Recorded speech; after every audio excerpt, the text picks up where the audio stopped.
2 weeks ago, my life as I knew it changed in an instant, and my family will never be the same. A madman, who I believe was targeting me because of my position as a federal judge, came to my house. Our family had just finished a weekend celebration in honor of our son, Daniel Mark's 20th birthday. Daniel always wanted to spend his birthdays with his dad and me, so he asked that we host a party for a few of his Catholic University of America friends. Because of the pandemic, Mark and I, my husband and I, had some concerns. However, we thought we could adhere to safety guidelines, and we agreed to allow his friends to come spend the weekend. The weekend was a glorious one. It was filled with love and laughter and smiles.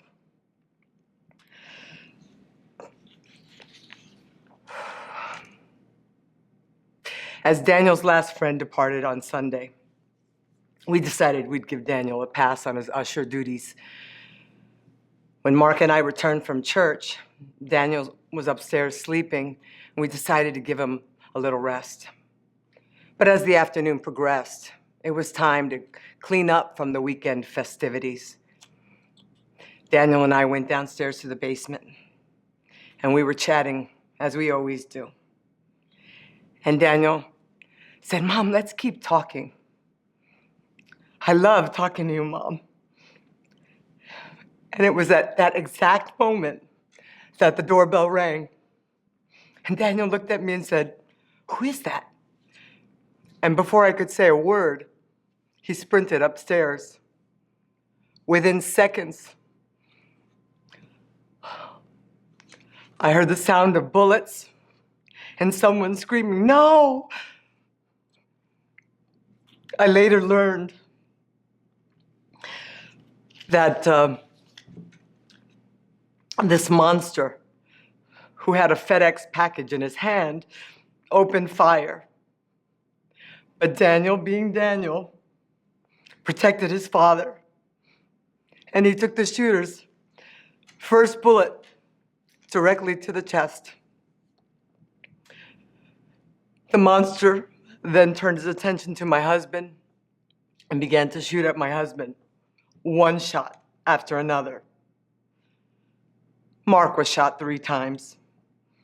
One bullet entered his right chest, the other his left abdomen, and the last one in the right forearm.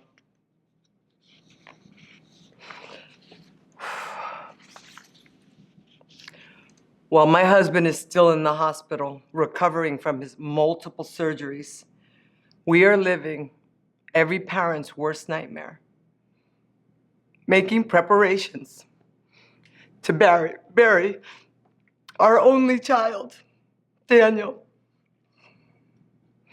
My family has experienced a pain that no one should ever have to endure. And I am here asking everyone to help me ensure that no one ever has to experience this kind of pain. We may not be able to stop something like this from happening again, but we can make it hard for those who target us to track us down. As a federal judge, I took an oath to administer justice without respect to a person's race, gender, or economic status. As I speak to you today, I can honestly say that I have worked tirelessly to uphold that pledge. As federal judges, we understand that our decisions will be scrutinized, and some may disagree strongly with our rulings. We know that our job requires us to make tough calls, and sometimes those calls can leave people angry and upset.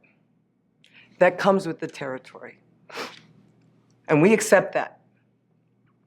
But what we cannot accept is when we are forced to live in fear for our lives because personal information like our home addresses can easily be obtained by anyone seeking to do us or our families harm. Unfortunately for my family, the threat was real, and the free flow of information from the internet allowed this sick and depraved human being to find all our personal information and target us.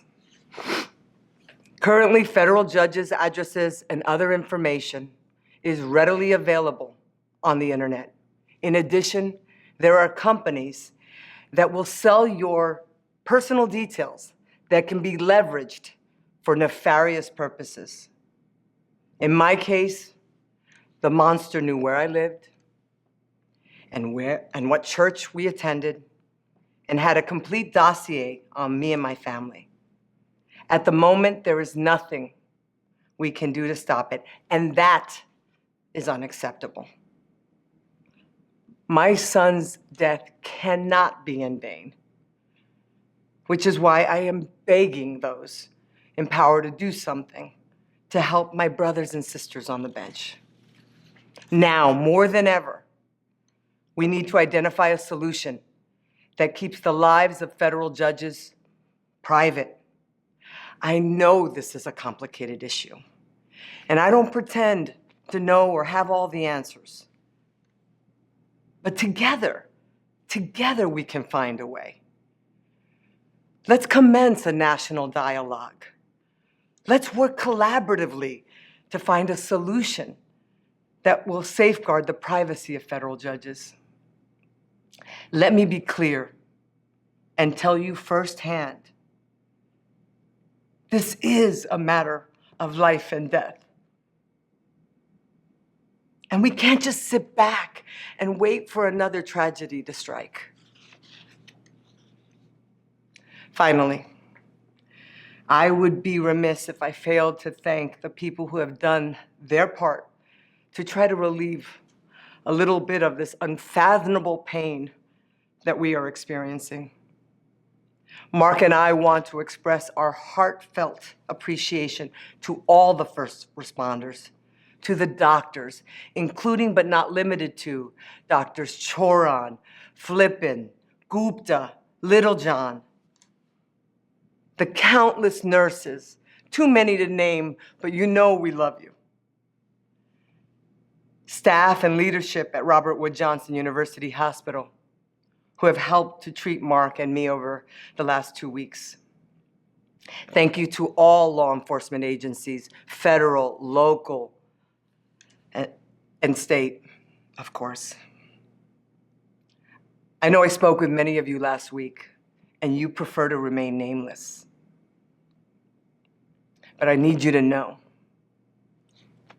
that you're in our hearts, and we can't thank you enough for all that you do.